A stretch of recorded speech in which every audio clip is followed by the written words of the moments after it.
നമസ്കാരം. മാസങ്ങൾ നീണ്ട മാരകമായ ആക്രമണത്തിലൂടെ ഗസ എന്ന ജനവാസ മേഖല അടിമുടി തകർക്കപ്പെട്ടതിനെ തുടർന്ന് നിലവിൽ വന്ന വെടിനിർത്തലിന് ശേഷം സ്വദേശത്തേക്ക് മടങ്ങി വന്നവരുടെ ദയനീയ സ്ഥിതി വരച്ചിടുന്ന ഒരു റിപ്പോർട്ട് അൽ ജസീറ പുറത്തുവിട്ടിട്ടുണ്ട്. യുദ്ധാനന്തരം സ്വന്തം വീടന്വേഷിച്ച് ചെന്ന ഒരു കുടുംബം കടന്നു പോകുന്ന നരകയാതന അതിൽ വർണ്ണിച്ചിട്ടുണ്ട്. ഉയർന്ന അവശിഷ്ടങ്ങളുടെയും നാശത്തിന്റെയും കൂമ്പാരങ്ങൾക്കിടയിൽ 5 കുട്ടികളുടെ അമ്മയായ ഫാത്തൻ അബു ഹലൂബും കുടുംബവും അവരുടെ വലിയ കുടുംബ ഭവനമിരുന്ന ഭാഗത്തെത്തിയ കഥയാണത്. വെടിനിർത്തലിനെ തുടർന്ന് തിരിച്ചെത്തിയ അവർ കുന്നുകൂടി കിടക്കുന്ന അവശിഷ്ടങ്ങൾക്ക് നടുവിൽ തങ്ങളുടെ വീട് നിന്ന ഇടമാണെന്ന ഏകദേശ കണക്കുകൂട്ടലിൽ തൊട്ടടുത്ത ഭാഗത്ത് കൂടാരങ്ങൾ സ്ഥാപിച്ചാണ് ഇപ്പോൾ അവിടെ കഴിയുന്നത്. ഭർത്താവ് കരമിന്റെ മാതാപിതാക്കൾ 60 വയസ്സുള്ള ദലാലും 65 വയസ്സുള്ള നാസറും 8 കുട്ടികളുമുണ്ട് അവരോടൊപ്പം. ഒരു ചെറിയ കൂടാരമാണ് ഇപ്പോൾ അവരുടെ വീട്. മുന്നിൽ ഒരു അടുപ്പ് കൂട്ടി ഒരു താൽക്കാലിക അടുക്കളയുണ്ടാക്കി അതിലാണ് പാചകം. അടുപ്പിനടുത്ത് പാചകപാത്രങ്ങളും അവയിലെ തുച്ഛമായ ഭക്ഷണ സാധനങ്ങളും വെക്കാൻ കുറച്ച് മരപ്പലകകൾ മാത്രമേയുള്ളൂ. വശത്ത് കെട്ടിമറച്ച ഒരു കുളിമുറിയുണ്ട്. മണലിൽ കുഴിച്ച കുഴിക്ക് ചുറ്റും കല്ലുകൾ അടുക്കി വെച്ച് പണിത ഒരു ഭാഗം കക്കൂസാക്കി മാറ്റിയിരിക്കുന്നു. എല്ലായിടത്തും വെള്ളം ശേഖരിക്കുന്നതിനുള്ള വെള്ളക്കുപ്പികളും ബക്കറ്റുകളും അടുക്കി വെച്ചിരിക്കുന്നു. ഇത് ആ കുടുംബം ഇപ്പോൾ നടത്തുന്ന ദൈനംദിന പോരാട്ടത്തിന്റെ അടയാളമായി മാറിയിരിക്കുന്നു. ജനുവരി 19 ഇസ്രായേലും ഹമാസും തമ്മിലുള്ള വെടിനിർത്തൽ ആരംഭിച്ചതോടെ കുടിയിറക്കപ്പെട്ട താമസക്കാർ വീടുകളിലേക്ക് മടങ്ങാൻ തുടങ്ങിയതിനു ശേഷം രൂക്ഷമായ ജലക്ഷാമം ഈ പ്രദേശത്തെ ബാധിച്ചിട്ടുണ്ട്. ഉപരോധിക്കപ്പെട്ട ഗസയിൽ ഇസ്രായേൽ നടത്തിയ ബോംബാക്രമണത്തിൽ ജല ശുചിത്വ അടിസ്ഥാന സൗകര്യങ്ങൾ തകർന്നതിനാൽ സംഘർഷത്തിനു മുമ്പുള്ള അവസ്ഥയുടെ 7% മാത്രമാണ് ജലവിതരണം എന്നാണ് ഓക്സ്ഫാം നടത്തിയ പഠനം പറയുന്നത്. വെള്ളത്തിനായി ജനങ്ങൾ പാടുപെടുകയാണ്. 28 വയസ്സുള്ള ഫാറ്റനും 39 വയസ്സുള്ള കരമും രാവിലെ പൊതു പൈപ്പുകളിൽ നിന്നോ അല്ലെങ്കിൽ കണ്ടെത്താൻ കഴിയുന്ന മറ്റേതെങ്കിലും ജലസ്രോതസ്സുകളിൽ നിന്നോ വെള്ളം നിറയ്ക്കാൻ ബക്കറ്റുകൾ ചുമന്ന് നടത്തുന്ന യാത്രയിലാണ് അവരുടെ ഓരോ ദിവസവും ആരംഭിക്കുന്നത്. ചിലപ്പോഴൊക്കെ കരമിന്റെ വൃദ്ധരായ മാതാപിതാക്കളും അവരോടൊപ്പം വെള്ളം ചുമക്കാൻ കൂടാറുണ്ട്. ഗസയിലെ പരമ്പരാഗത സമൂഹത്തിൽ കേട്ടുകേൾവിയില്ലാത്ത ഒരു കാര്യമാണിത്. നേരത്തെ മുതിർന്നവർ ശാരീരികമായി അധ്വാനിക്കുന്ന ജോലികൾ ചെയ്തിരുന്നില്ല. സാധാരണയായി ഇളയ കുടുംബാംഗങ്ങളാണ് ആ ജോലികൾ ചെയ്തിരുന്നത്. എന്നാൽ യുദ്ധം എല്ലാ കീഴ്വഴക്കങ്ങളെയും തകിടം മറിച്ചു. വിഭവങ്ങൾ പരിമിതപ്പെടുകയും നിലനിൽപ്പ് അപകടത്തിലാകുകയും ചെയ്തതോടെ പ്രായമായവരും കൊച്ചുകുട്ടികളും ഉൾപ്പെടെ എല്ലാവരും ആവശ്യമുള്ളത് കണ്ടെത്താൻ നിർബന്ധിതരായിരിക്കുന്നു. സമീപത്തുള്ള ടെന്റുകളിൽ താമസിക്കുന്ന കരമിന്റെ 2 സഹോദരന്മാരാണ് വെള്ളം ഉറപ്പാക്കുന്നതിനുള്ള പ്രാഥമിക ഉത്തരവാദിത്തം വഹിക്കുന്നത്. എന്നാൽ വെള്ളം തീർന്നു പോകുമ്പോൾ കുടുംബം മുഴുവൻ കൂടുതൽ വെള്ളം തേടി എല്ലാ ദിശകളിലേക്കും പോകേണ്ടി വരുന്നു.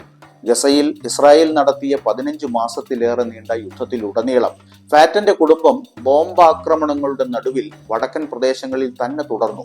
ഒക്ടോബറിൽ വടക്കൻ പ്രദേശങ്ങളിൽ വലിയ തോതിലുള്ള ഇസ്രായേലി കരയാക്രമണം ആരംഭിച്ച് 3 മാസം നീണ്ടു നിന്നപ്പോൾ ഒടുവിൽ പടിഞ്ഞാറൻ ഗസ നഗരത്തിലേക്ക് പലായനം ചെയ്യാൻ അവരും നിർബന്ധിതരായി. ഞങ്ങൾക്ക് പോകാൻ ഒട്ടും താല്പര്യമില്ലായിരുന്നു. വടക്കൻ പ്രദേശത്തെ അവസാനത്തെ ആളുകളിൽ ഒരാളായിരുന്നു ഞങ്ങൾ എന്നാണ് ഫാറ്റൻ പറഞ്ഞത്. എന്നാൽ വെടിനിർത്തൽ പ്രഖ്യാപിച്ചയുടനെ അവരുടെ ഭർത്താവ് ഉടൻ തന്നെ സ്വന്തം വീട് കണ്ടെത്താൻ തിരിച്ചു പോന്നു. അടുപ്പിനരികിലെ ഒരു കല്ലിൽ ഇരുന്നു കൊണ്ട് ചുറ്റുമുള്ള അവശിഷ്ടങ്ങളെ ചൂണ്ടി ആംഗ്യം കാണിച്ചുകൊണ്ട് ഫാറ്റൻ പറഞ്ഞു, വീട് സ്ഥിതി ചെയ്തിരുന്ന സ്ഥലമോ വീടോ എവിടെയാണെന്ന് അയാൾക്ക് ഒട്ടും മനസ്സിലായില്ല. നാശനഷ്ടങ്ങളുടെ തോത് അത്രയും ഞെട്ടിക്കുന്നതായിരുന്നു. ഒടുവിൽ ഊഹിച്ചെടുത്ത ആ സ്ഥലത്ത് താമസിക്കാൻ അയാൾ തൻ്റെ കുടുംബത്തെ കൂട്ടിക്കൊണ്ടുവന്നു. എന്നാൽ അവിടെ ജീവിക്കുന്നതിനാവശ്യമായ അവശ്യ വസ്തുക്കളോ അടിസ്ഥാന സൗകര്യങ്ങളോ ഒന്നുമില്ല. വെള്ളമില്ല, വൈദ്യുതിയില്ല. യുദ്ധത്തിൽ മരിക്കുന്നതായിരുന്നു ഇതിലും നല്ലതെന്ന് ചിലപ്പോൾ തോന്നുമെന്നാണ് അവരുടെ ദുരവസ്ഥ വിവരിക്കുന്നതിനിടയിൽ ഫാറ്റൻ പറഞ്ഞത്. ചിലപ്പോൾ ഒരു വാട്ടർ ട്രക്ക് വരും. കുടുംബത്തിലെ എല്ലാവരും വെള്ളം നിറയ്ക്കുന്നതിനുള്ള ക്യൂവിൽ ഇടം നേടാൻ ശ്രമിക്കും. വരി നിന്നാലും ചിലപ്പോൾ വെള്ളം കിട്ടില്ല. ആരും സ്ഥിരമായ ജലവിതരണം നടത്തുന്നില്ല. നാശത്തിന്റെ വ്യാപ്തി കാരണം മുനിസിപ്പാലിറ്റികൾക്ക് പൈപ്പുകൾ പുനഃസ്ഥാപിക്കാൻ കഴിയുന്നില്ല. അവിടെ സേവനം നടത്തുന്ന സന്നദ്ധ സംഘടനകളാണ് ഏക പ്രതീക്ഷ. ആ കുടുംബത്തിന് വെള്ളം ഒരു ആസക്തിയായി മാറിയിരിക്കുന്നു എന്ന് പറയുന്നത് അതിനെ എത്ര നിസ്സാരമായി പറയാമെന്നതിന് തെളിവാണ്. ഞങ്ങൾ കർശനമായ റേഷൻ പോലെയാണ് വെള്ളം ഉപയോഗിക്കുന്നത്. ഒരു തുള്ളി പോലും പാഴാക്കാൻ ഞങ്ങൾ ഭയപ്പെടുന്നു എന്ന് ഒരു വരണ്ട ചിരിയോടെയാണ് ഫാറ്റൻ പറയുന്നത്. സംഭാഷണത്തിൽ പങ്കുചേർന്ന അവളുടെ അമ്മായിയമ്മ പറഞ്ഞത്, വെള്ളത്തിന്റെ പേരിൽ മരുമക്കളോടും പെൺമക്കളോടും ആക്രോശിച്ചുകൊണ്ടാണ് താൻ ദിവസം മുഴുവൻ ചിലവഴിക്കുന്നത് എന്നാണ്. അവർ കർശനമായ ചില നിയമങ്ങൾ വെച്ചിട്ടുണ്ട്. ഒരു ദിവസം ഒന്നിൽ കൂടുതൽ ആളുകൾക്ക് കുളിക്കാൻ പാടില്ല. കുളിക്കുന്നത് 10 ദിവസത്തിലൊരിക്കൽ മാത്രമായി പരിമിതപ്പെടുത്തിയിരിക്കുന്നു. ഒരു കുടുംബത്തിന് മാത്രമേ ഒരു ദിവസം തുണി അലക്കാൻ കഴിയൂ. ഞങ്ങളുടെ വീട്ടിൽ 5000 ലിറ്റർ ശേഷിയുള്ള വാട്ടർ ടാങ്കുകളും വെള്ളം പമ്പ് ചെയ്യാൻ വൈദ്യുതിയും ഉണ്ടായിരുന്നു എന്നും അവർ ഒരു നെടുവീർപ്പോടെ ഓർത്തെടുത്തു. ഇതിനു മുമ്പ് ഞങ്ങൾ ഒരിക്കലും ഇങ്ങനെ ജീവിച്ചിട്ടില്ല. ഞാൻ എൻ്റെ കുട്ടികളെ ദിവസവും കുളിപ്പിക്കുമായിരുന്നു എന്ന് ഫാറ്റൻ ഓർത്തെടുത്തു. ഇപ്പോൾ കുട്ടികൾ വൃത്തികേടാകുന്നു. അവർക്ക് നിരന്തരമായ പരിചരണം ആവശ്യമാണ്. എന്നാൽ അതൊക്കെ ഇപ്പോൾ അവർക്ക് ദിവാസ്വപ്നം മാത്രമാണ്. ഇന്ന് അവരുടെ ഏറ്റവും വലിയ സ്വപ്നം ഒഴുകുന്ന വെള്ളമുള്ള ഒരു നല്ല കുളിമുറിയാണ്. ഇങ്ങനെയൊക്കെയാണ് കാര്യങ്ങളെങ്കിലും അവർക്കും അതിജീവനത്തിന്റെ കഥകൾ പറയാനുണ്ട്. യുദ്ധക്കൊടുങ്കാറ്റ് ആഞ്ഞടിച്ചപ്പോൾ വെള്ളമെടുക്കുന്ന ട്രക്കുകൾ അപ്രത്യക്ഷമായി. അതോടെ എല്ലാ പാത്രങ്ങളിലും ബക്കറ്റുകളിലും ടബുകളിലും മഴവെള്ളം ശേഖരിക്കാൻ തുടങ്ങി. ആദ്യം ചുറ്റുമുള്ള ആളുകൾക്ക് സംശയമുണ്ടായിരുന്നു. പക്ഷെ താമസിയാതെ അവരും ഈ മാതൃക പിന്തുടർന്നു. എല്ലാ ആവശ്യങ്ങൾക്കും അവർ മഴവെള്ളം ഉപയോഗിച്ചു. അതൊരു തികഞ്ഞ ബദലായി മാറി. ടാപ്പിൽ നിന്ന് ഒഴുകുന്ന വെള്ളം കുടിക്കുക എന്നത് അസാധ്യമായ ഒരു സ്വപ്നമായി അവശേഷിക്കുമ്പോഴാണ് ദൈവാനുഗ്രഹം പോലെ മഴയെത്തിയത്.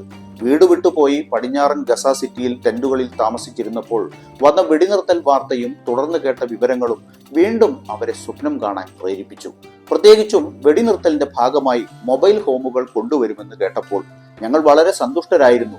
വാർത്ത കേട്ട് ആ കാരവാനുകൾ ആർക്ക് ലഭിക്കുമെന്ന് ആളുകൾ തർക്കിക്കാൻ പോലും തുടങ്ങിയിരുന്നു എന്ന് ഒരു ഇളം ചിരിയോടെ ഫാറ്റൻ പറഞ്ഞു. 6ൽ കൂടുതൽ അംഗങ്ങളുള്ള കുടുംബങ്ങൾക്ക് കാരവാൻ ലഭിക്കുമെന്ന് കേട്ടപ്പോൾ ഞാൻ മനസ്സിൽ ചിന്തിച്ചു, എനിക്ക് 2 കുട്ടികൾ കൂടി ഉണ്ടായിരുന്നെങ്കിൽ അങ്ങനെ എനിക്ക് ഒരു കാരവാൻ കിട്ടാൻ യോഗ്യത നേടാൻ കഴിയുമായിരുന്നു. പക്ഷേ യാഥാർത്ഥ്യം വ്യത്യസ്തമായിരുന്നു. കേട്ടതെല്ലാം കഥകൾ മാത്രമായി. കാരവാനുകളില്ല, സേവനങ്ങളില്ല, പുനർനിർമ്മാണങ്ങളില്ല, വെള്ളമില്ല, അവശിഷ്ടങ്ങൾ നീക്കം ചെയ്തില്ല, ഒന്നുമില്ല. നാശത്തിനിടയിൽ ജീവിക്കാൻ ഞങ്ങൾ മടങ്ങിയെന്ന് കലങ്ങിയ കണ്ണുകളോടെ ഫാറ്റൻ പറഞ്ഞവസാനിപ്പിച്ചു. യുദ്ധം അവസാനിച്ചിട്ടില്ല. ഞങ്ങൾ ഇപ്പോഴും അതിൽ ജീവിക്കുന്നു. അതിന്റെ നിഴൽ ഒരിക്കലും ഞങ്ങളുടെ ജീവിതത്തിൽ നിന്ന് മാഞ്ഞു പോയിട്ടില്ല എന്നുകൂടി പറഞ്ഞ അവൾ ചാലിട്ടൊഴുകിയ കണ്ണീർ മുഷിഞ്ഞ വസ്ത്രത്തലപ്പ് കൊണ്ട് തുടച്ചു. ഇപ്പോൾ ലോകം ചോദിക്കുന്ന ഒരു ചോദ്യമുണ്ട്. ഇതിലും വലിയ ഏത് നരകമാണ് ട്രംപ് ഗസയ്ക്ക് വേണ്ടി കരുതി വെച്ചത് എന്ന്.